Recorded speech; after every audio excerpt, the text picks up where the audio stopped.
క్రీస్తునందున సహోదరి సహోదరులందరికీ మరొకసారి ప్రభు అయిన యేసుక్రీస్తు నామమున ప్రతి ఒక్కరికి నా యొక్క వందనాలు తెలియజేస్తున్నాను.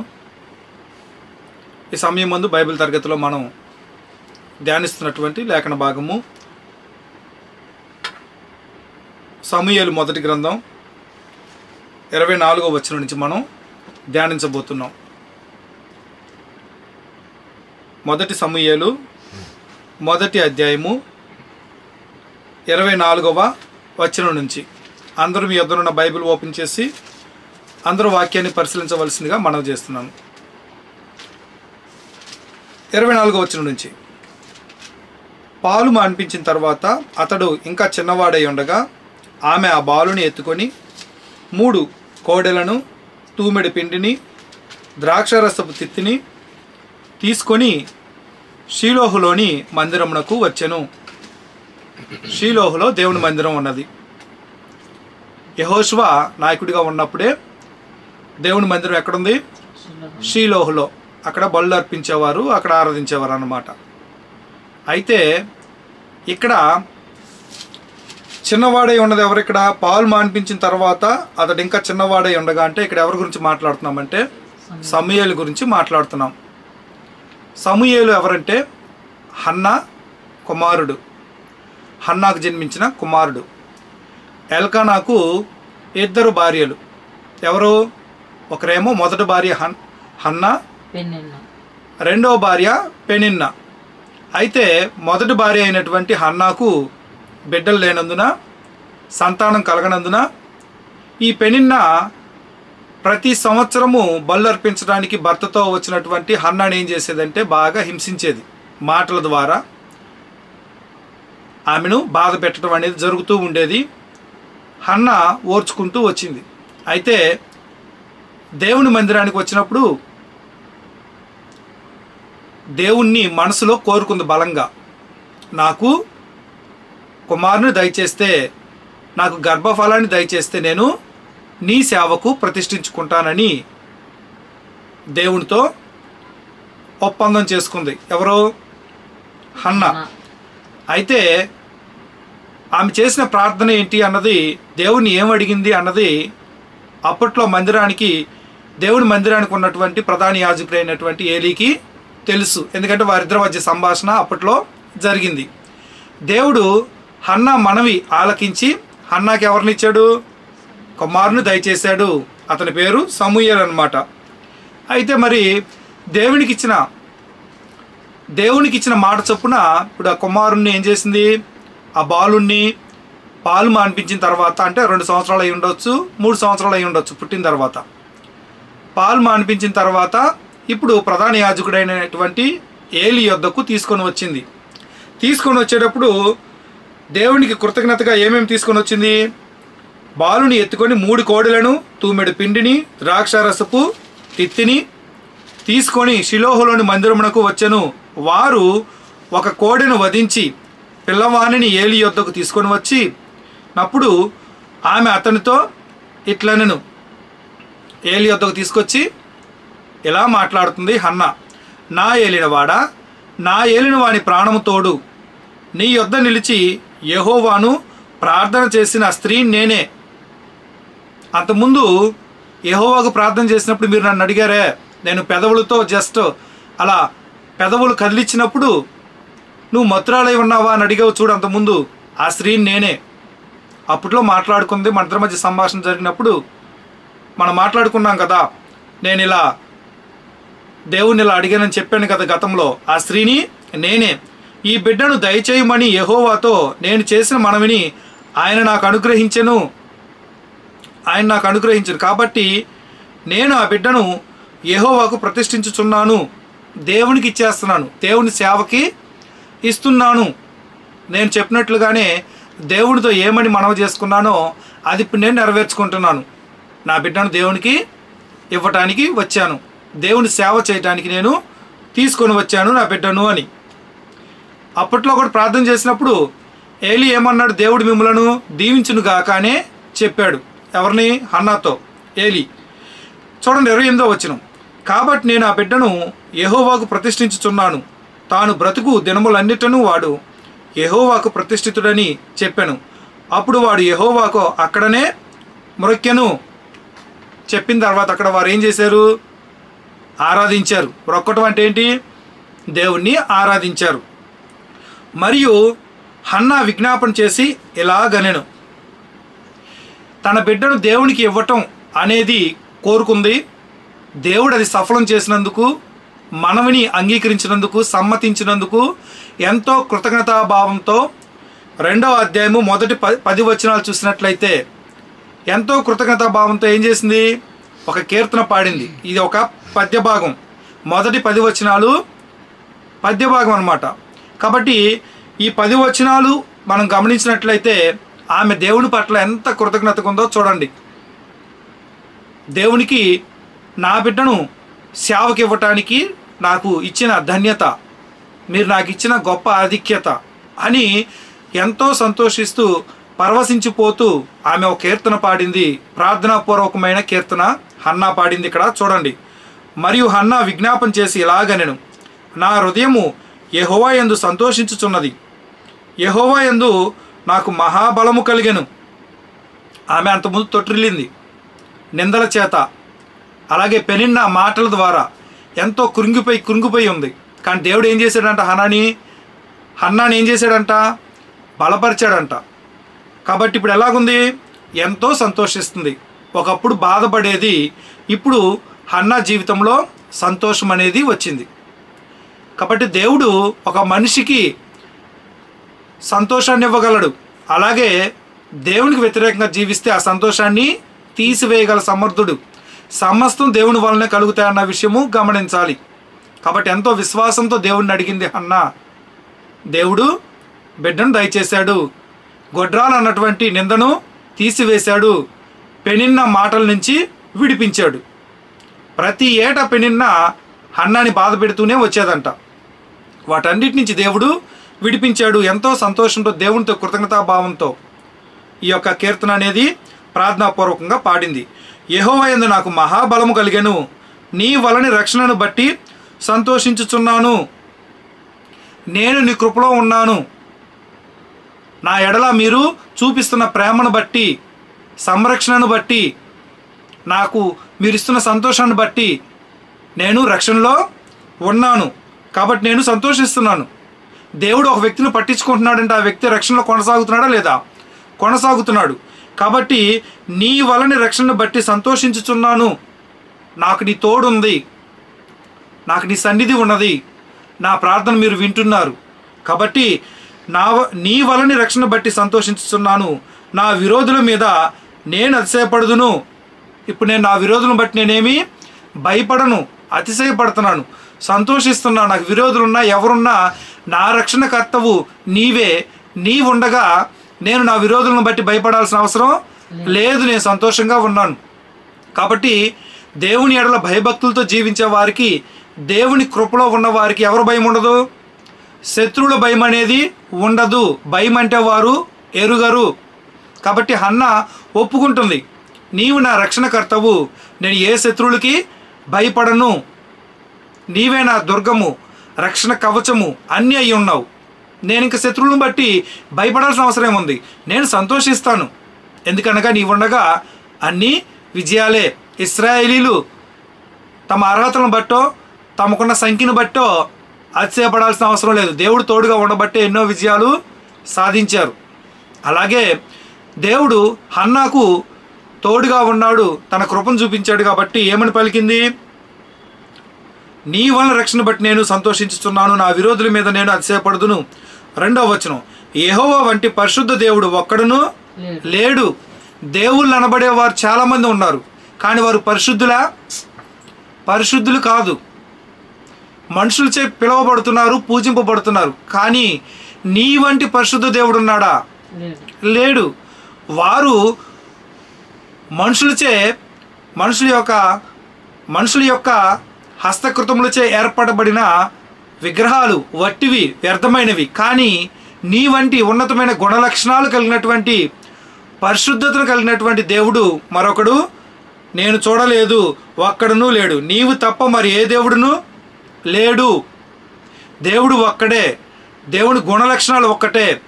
రకరకాల మనస్తత్వాలు, రకరకాల గుణలక్షణాలు కలిగినటువంటి వ్యక్తులు ఉండవచ్చు, కానీ నీ వంటి గుణలక్షణాలు నీకు మాత్రమే అవి సొంతం. కాబట్టి ఏవైనా నీ యొద్ద నుండే మేము నేర్చుకోవాలి. ఉన్నత గుణలక్షణాలు, శ్రేష్టమైన నాణ్యమైన లక్షణాలు నీ యొద్ద నుండి నేర్చుకోవాలి. అవి నీ దగ్గర మాత్రమే ఉంటాయి. జీవము నీ యొద్దే ఉంటుంది. కాబట్టి నీ వంటి దేవుడు ఇంకొకడు లేడు అంటుంది. మన వంటి నీవు తప్ప మరి ఏ దేవుడునూ లేడు. మన దేవుని వంటి ఆశ్రయ దుర్గం ఏదియూ లేదు. ఆశ్రయ దుర్గం అంటే బండ. చూడండి, మనల్ని మనం రక్షించుకుంటానికి ఏం చేస్తాం? ఎత్తైన కోట ఎక్కుతాం, ఎత్తైన కొండలు ఎక్కుతాం. బలంగా ఉండే బండలు మనకు రక్షణగా అడ్డుగా పెట్టుకుంటాం.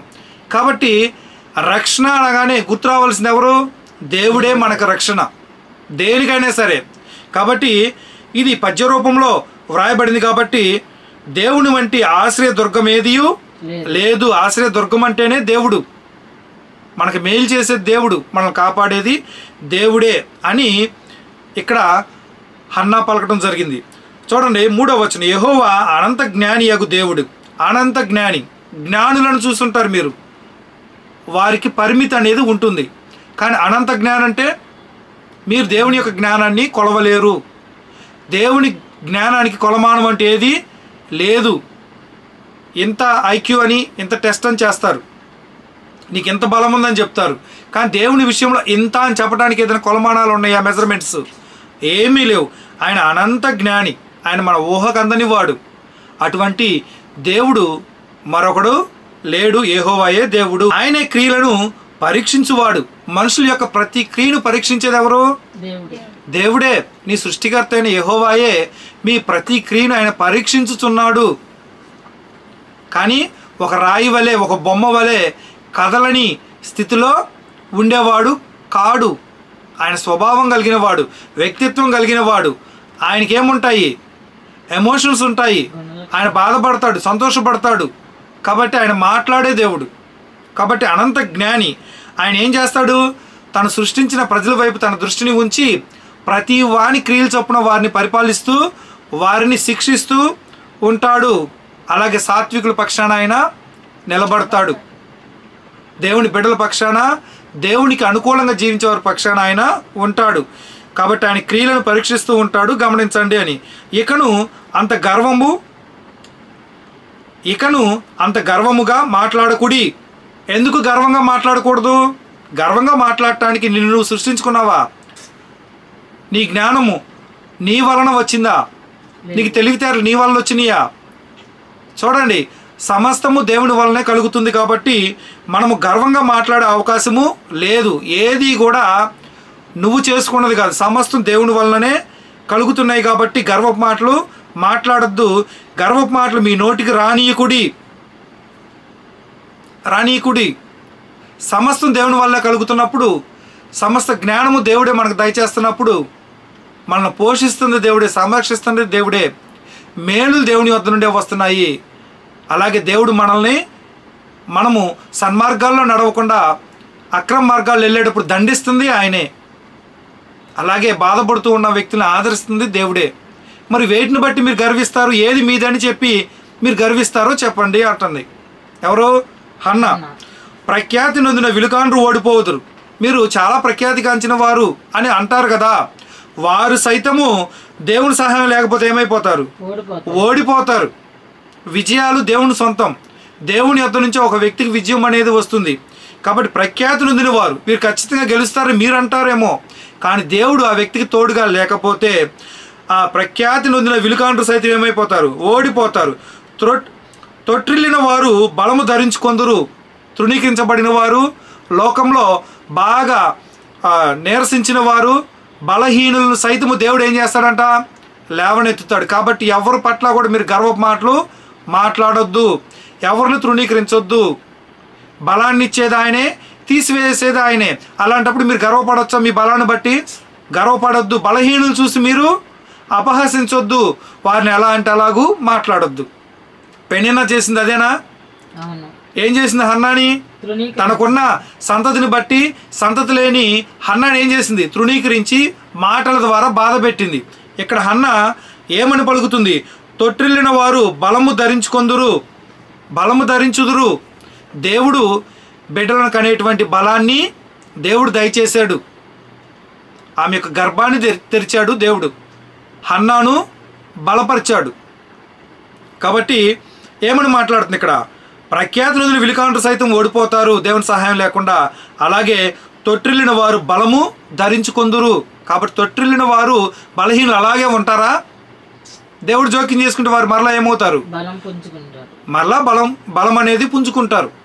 కాబట్టి ఏం గుర్తుపెట్టుకోవాలి? మనం ఏ స్థితిలో ఉన్నా మనల్ని దేవుడు మన యొక్క క్రియలను పరిశీలిస్తాడు. దేవునికి అనుకూలంగా ఉన్న వాళ్ళని దేవుడు దీవిస్తాడు. ప్రతికూలంగా జీవించే వారిని దేవుడు ఏం చేస్తాడు? తొట్టిల్ల చేస్తాడు. తొట్టిల్లిన వారిని వారిపై దయ చూపించి మరలా వారు బలము నొందేటట్లు దేవుడు చేయగలడు. ఆ విషయం మనం గుర్తుపెట్టుకోవాలి. తృప్తిగా భుజించిన వారు అన్నం కావాలని కూలికి పోవుదురు. ఎప్పుడు తృప్తిగా తినేవాళ్ళు ఎప్పటికప్పుడు అన్నం కోసము వెతుకులాట లేకుండా, కూలి పని చేయకుండా, తిన్నంత ఆహారం ఉన్నవారు కూడా ఏమయ్యే అవకాశం ఉందంట? కూలికి పోయే రోజులు వస్తాయి. సంతృప్తిగా తినేవాళ్ళు, ధనికులు సైతము కూలికి వెళ్ళి ఎప్పటికప్పుడు పని చేసుకొని తినేలాగా దేవుడు చేయగలడా అని అంటుంది ఇక్కడ. దేవుడు చేయగలడు కదా.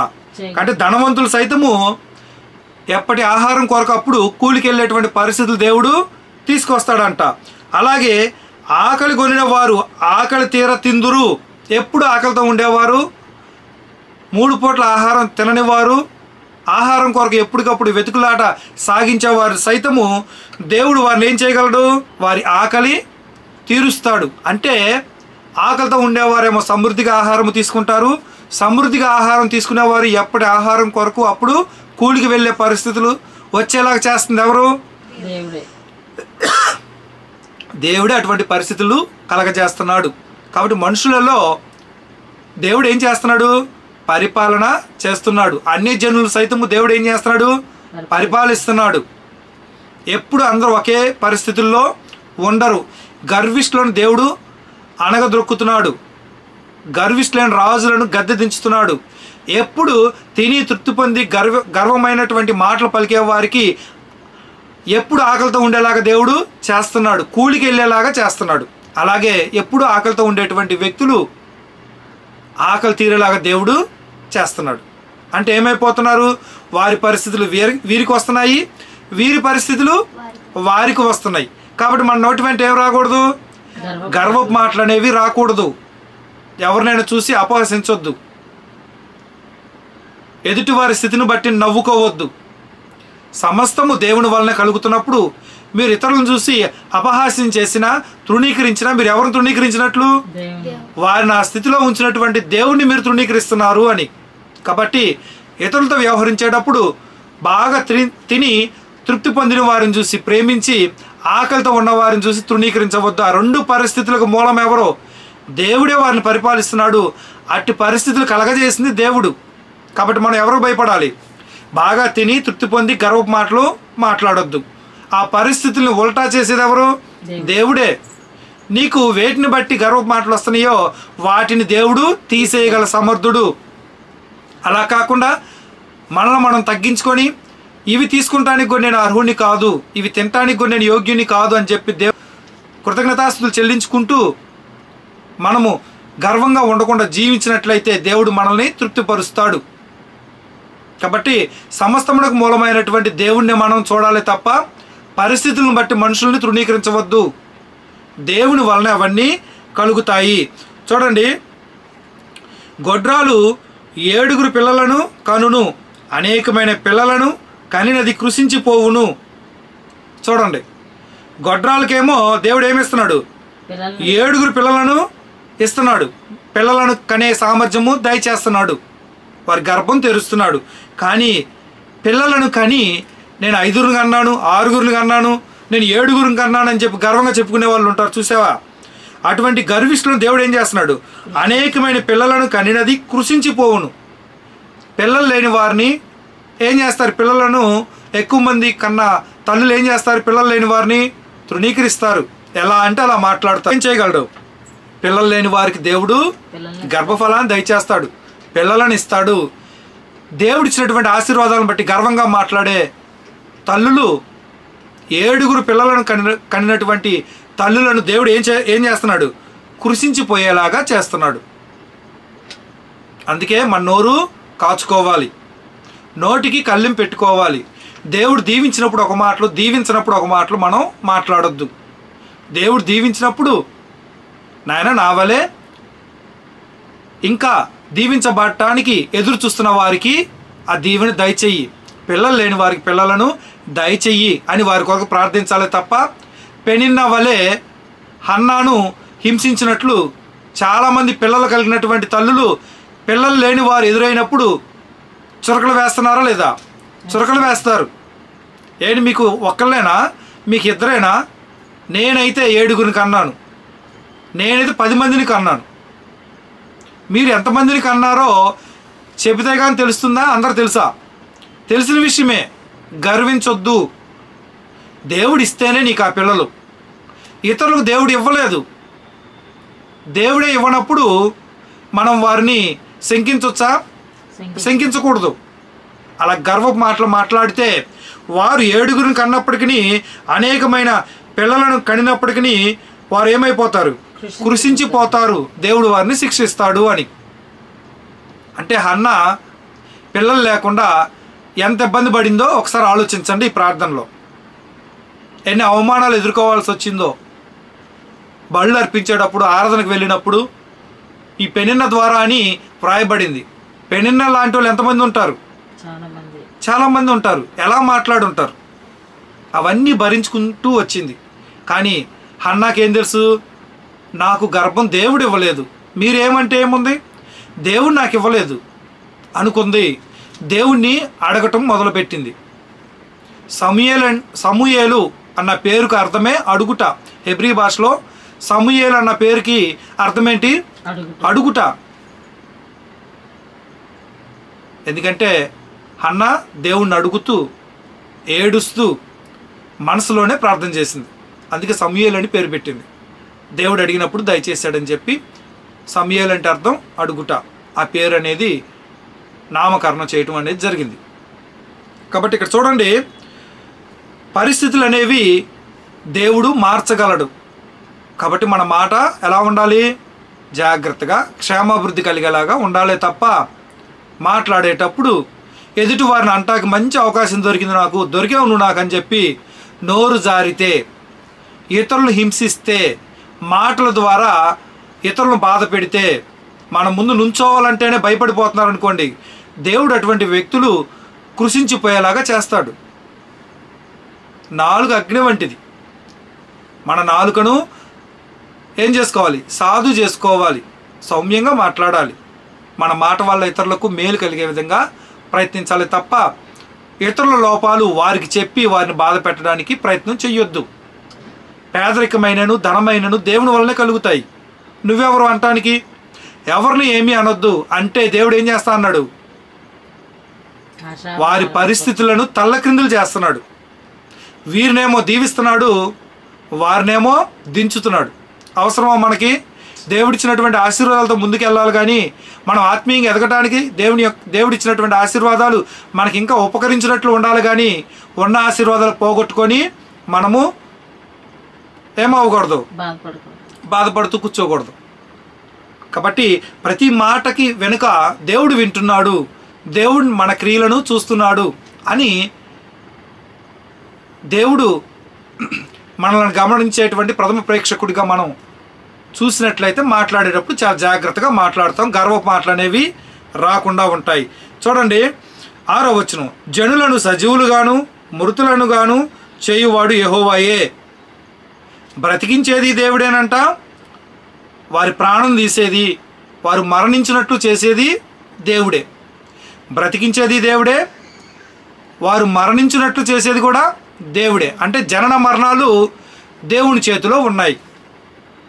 చాలామంది పుడితే మంచి రోజును పుట్టారంటారు. భలే మంచి రోజును పుట్టావే, భలే అదృష్టవంతుడివే నువ్వు అంటారు.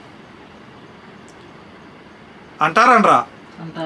కొంతమంది అయితే పలానా రోజు పుట్టడానికి ఆ రోజు ఆపరేషన్ చేయించుకుంటారు. జనన మరణాలు ఎవరి చేతిలో ఉన్నాయి? దేవుడు పలానా రోజు అని డిసైడ్ చేస్తే మనం ఆ రోజు మార్చుకోవచ్చా? దేవుడు నీకు ఏది మేలో చేస్తున్నాడు. చాలామంది జననాలు జరగాల్సిన టైంలో జరగకుండా ఏం చేస్తున్నారు? వారికి ఇష్టం వచ్చినటువంటి టైంలో ఆపరేషన్ చేయించుకుంటున్నారు. అంటే దేవుడు నియమించిన రోజుని మీరేం చేస్తున్నారు? మార్చుకుంటున్నారు. జనన మరణాలు. అలాగే మరణించేటప్పుడు మంచి రోజు చూసుకొని మరణిస్తారా మరి? ఆహా, మంచి రోజు చూసి ఎవరైనా మరణిస్తారా? నీ మరణం ఎప్పుడో నీకు తెలీదు. కాబట్టి దేవుడు తీసుకున్నటువంటి నిర్ణయాలను మనం గౌరవించాలి. జననం ఆయన చేతిలో ఉంది, మరణించే దినము ఆయన చేతిలోనే ఉన్నది. కాబట్టి మనం ఇతరులతో వ్యవహరించేటప్పుడు సమస్తము చేస్తున్నది సృష్టికర్త అయినప్పుడు ఇతరులను ఏమీ అనాల్సిన అవసరం లేదు, గర్వంగా మాట్లాడాల్సిన అవసరం లేనే లేదు. పాతాళమునకు పంపుచు అందులో నుండి రప్పించువాడును ఆయనే. గర్విష్ఠులను దేవుడు పాతాళానికి పంపిస్తున్నాడు. కొంతమందిని పాతాళానికి వెళ్లకుండా ఆపుతుంది కూడా ఆయనే.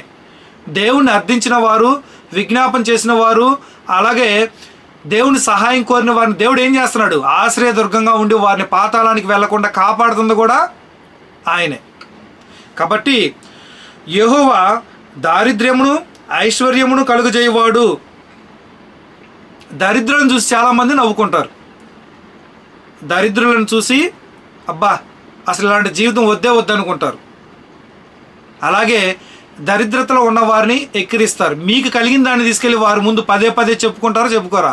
మాకు అయ్యున్నాయి, మాకు ఇయ్యున్నాయి అని చెప్పి దరిద్రుల యొద్దకు వెళ్ళి చెప్పుకుంటారు, డంబములు పలుకుతారు. కానీ ఒకటి గుర్తుపెట్టుకోండి, దరిద్రత అనేది దేవుడు కలగజేశాడు వాళ్ళకి. దేవుడే వాళ్ళకి దరిద్రతనిస్తే దేవుడు నీకు ధనాన్ని ఇచ్చినందుకు నువ్వు వెళ్ళి వారిని కించపరచడానికా నీకు ధనాన్ని ఇచ్చింది? నిన్ను ధనవంతుడిగా దేవుడు ఉంచింది వారిని వెళ్ళి కించపరచడానికా? వారిని నవ్వులు పాలు చేయటానికా? ఎలా అంటే అలా నోరుజారి మాట్లాడటానికా? కాదు కదా. కాబట్టి మన ఎదుట దారిద్ర్యం కలిగిన వారిని, ఐశ్వర్యంను కలిగిన వారిని దేవుడు ఉంచినప్పుడు మనం ఎక్కువగా ఎవరికి విలువిస్తాం? ఐశ్వర్యం కలిగిన వారికి విలువిస్తాం. కానీ దారిద్ర్యంను అనుభవించే వారంటే చులకనగా చూస్తారు చాలామంది. కానీ బేదలైన వారే ధన్యులు. వారు దేవుణ్ణి అంగలార్చుతూ దేవుణ్ణి ఎప్పుడు అడుగుతూ ఉంటారు, దేవుడికి లోబడతారు. కానీ ధనికులకు వచ్చేటువంటి శోధన, ధనమే నన్ను రక్షిస్తుంది, ధనముంటే చాలు సమస్తము ఉన్నట్టే అనే నమ్మకానికి వచ్చేస్తారు. కాబట్టి ఈ దరిద్రతను ఐశ్వర్యమును దేవుడే కలగజేశాడు. వీరిరువురిలో దేవునికి ఎక్కువగా లోబడే అవకాశం ఎవరికి ఉంది? దరిద్రులకే ఉంది. వారు ఏం చేస్తారు? వారు పాడైపోవడానికి, శోధించబడటానికి వారి దగ్గర కావాల్సినంత విస్తారమైన ధనము లేదు. కాబట్టి దరిద్రులు మన ఎదుట తారసబడినప్పుడు దేవుడు వారికి దరిద్రాన్ని కలగజేశాడు. అది శిక్షలాగా చూడొద్దు. కొంతమందికి దారిద్ర్యం అనేది వారికి దీవెనే, కొంతమందికి ధనికులుగా ఉండటం అనేది వారికి అది శాపంగా పరిగణించవచ్చు. ఎందుకని? ధనము సమస్త కీడులకు మూలము. దేవుడు ఒక్కొక్కసారి కలిగి విస్తరించులాగా దేవుడు వారిని ధనానికి అప్పచెబుతాడు. అప్పచెప్పినప్పుడు వారు ఏమవుతారు? ఆ ధనమును బట్టి తమ్ము తాము పొడుచుకుంటారు, దేవుని సన్నిధికి దూరం అయిపోతారు, దేవుని విడిచిపెడతారు, ధనముకు ప్రథమ స్థానాన్ని ఇస్తారు. ఆ కారణాలతో వాక్యాన్ని నేర్చుకోకుండా యేసుక్రీస్తు యొక్క సిలువను మోయటానికి, శ్రమల్లో పాలుభాగస్తులు అవటానికి కూడా ఇష్టపడరు. దేన్ని బట్టి? ధనంపై ఎక్కువగా నమ్మిక ఉంచబట్టి. టోటల్గా దరిద్రతను కలగజేసేది దేవుడే, ఐశ్వర్యాన్ని కలగజేసేది దేవుడే అన్న విషయం గుర్తుపెట్టుకోవాలి. కాబట్టి కృంగజేయువాడును లేవనెత్తువాడును ఆయనే. ఇంక చెప్పండి, మనం ఎవరినో చూసి నీ వల్ల నేను కృంగిపోతున్నాను, నీ వల్ల నాకు దరిద్రం వచ్చిందని ఏం మనుషుల మీదైనా అసహనం వ్యక్తం చేయొచ్చా? మనం చేయకూడదు. దేవునికి తెలియకుండా దరిద్రం రాదు, దేవునికి తెలియకుండా మనం కృంగిపోము. మన క్రియలను ఆయన పరిశీలిస్తూ ఉంటాడు. వారి క్రియలు చొప్పున వారికి ఏం చేస్తాడు? తీర్పు తీరుస్తూ ఉంటాడు, ప్రతిఫలం ఇస్తూ ఉంటాడు. కాబట్టి ఏది శాపమో ఏది దీవెన అన్నది మనం డిసైడ్ చేయకూడదు. కొంతమందికి దరిద్రం అనేదే దీవెన, కొంతమందికి ధనం అనేదే శాపమై కూర్చుంటుంది. వారు ఆ ధనము చేత పొడుచుకుంటారు, దేవునికి దూరం అయిపోతారు. చూడండి, కృంగజేయువాడును లేవనెత్తువాడును ఆయనే. దరిద్రులను అధికారులతో కూర్చుండబెట్టుటకును, మహిమగల సింహాసనమును స్వతంత్రింపజేయుటకును వారిని మంటిలో నుండి ఎత్తువాడు ఆయనే. ఎక్కువ మంది దేవుని రాజ్యంలో వర్ధిల్లే అవకాశము బీదలకు ఉంటుంది.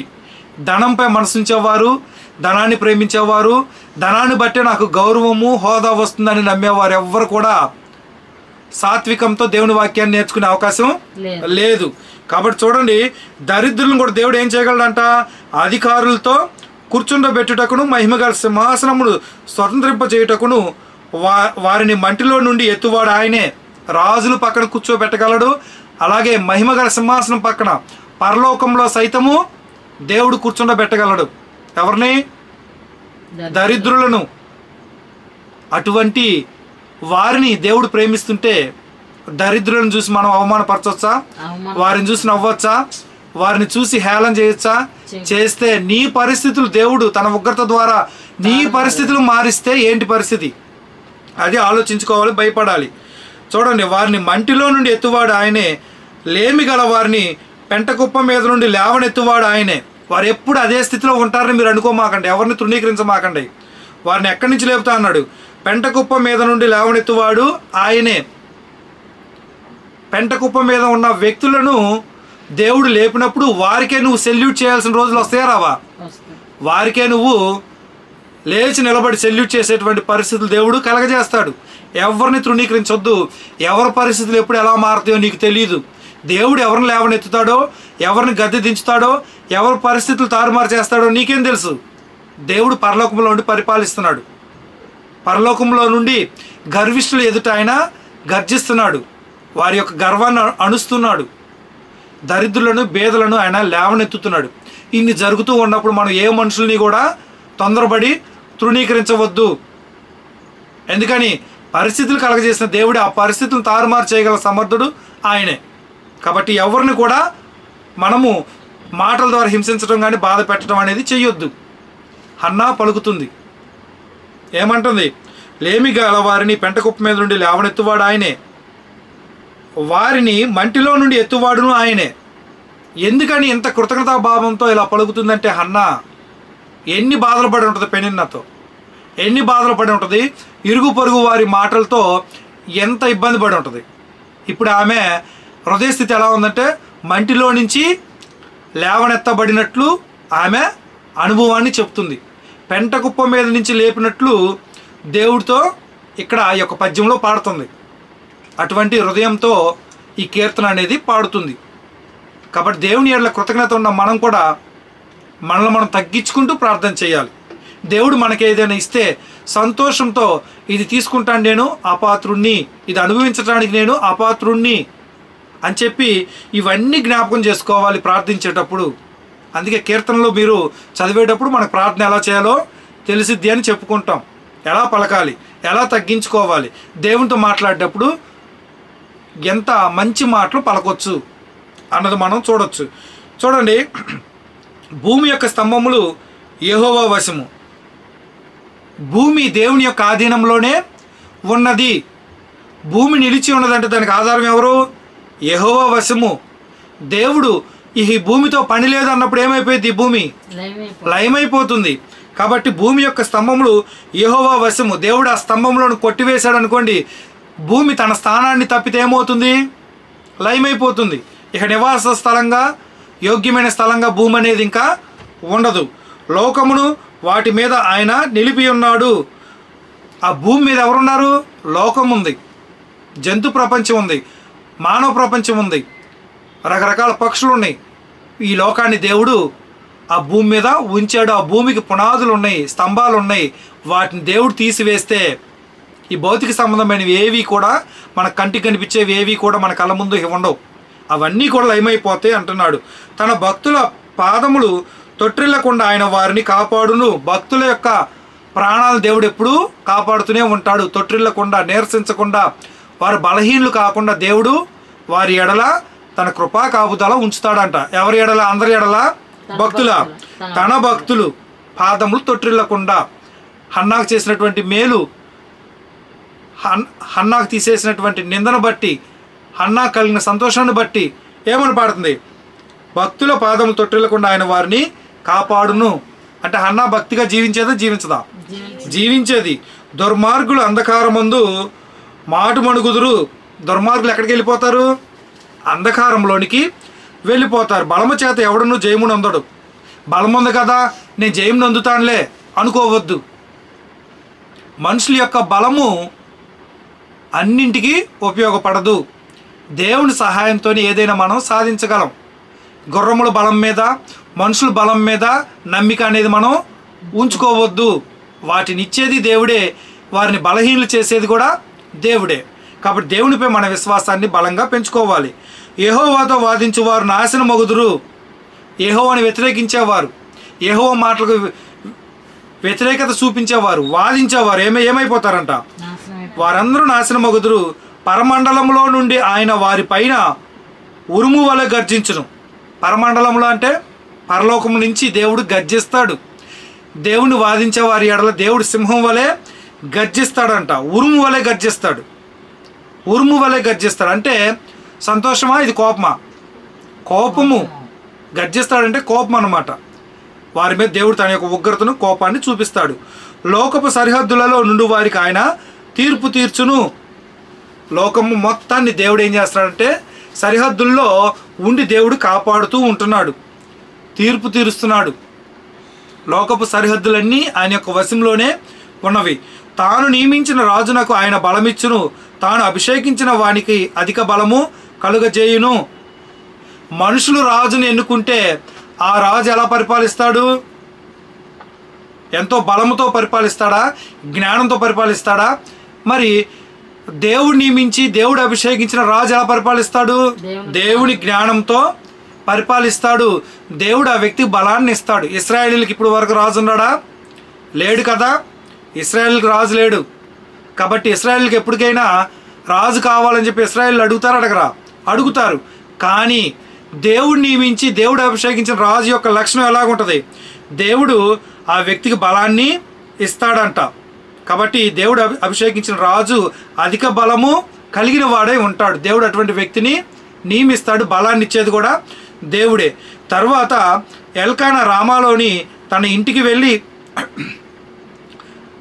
ఇంటికి వెళ్ళిపోయాను. అయితే బాలుడు యాజకుడైన ఏలి ఎదుట యెహోవాకు పరిచర్య చేయుచుండెను. ప్రార్థించిన తర్వాత, కీర్తించిన తర్వాత ఇక బాలుణ్ణి ప్రధాన యాజకుడైన ఏలి దగ్గర వదిలిపెట్టి వారు తమ ఊరు వెళ్ళిపోయారు అన్నమాట. రామాలోని తన ఇంటికి వెళ్ళిపోయారు. హన్నా చేసినటువంటి ప్రార్థన మనం ధ్యానించాము. అలాగే సమూయేలు దేవుని మందిరంలో పనిచేసేటువంటి గొప్ప భాగ్యాన్ని ఇష్టపడ్డాడు కాబట్టే ఏం చేశాడు?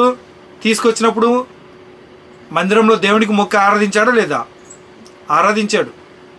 కాబట్టి మనం కూడా దేవుణ్ణి ఆరాధించడానికి, దేవుని సేవించటానికి, అలాగే దేవుని పని చేయటానికి మనము నియమించబడ్డామంటే, దేవుడు మనల్ని ఏర్పరచుకున్నాడంటే మనం ఎంతో ధన్యులము. జీవిత పర్యంతం వరకు మనము కృతజ్ఞతాభావంతో దేవుని గురించి కీర్తించాలి, దేవుని గురించి ఇతరులకు చెప్పాలి తప్ప మన నోటి వెంట ఎటువంటి గర్వపు మాటలు రాకూడదు. నాశనం అవ్వకుండా ఉండాలంటే మన నోటి వెంట గర్వపు మాటలు రాకూడదు.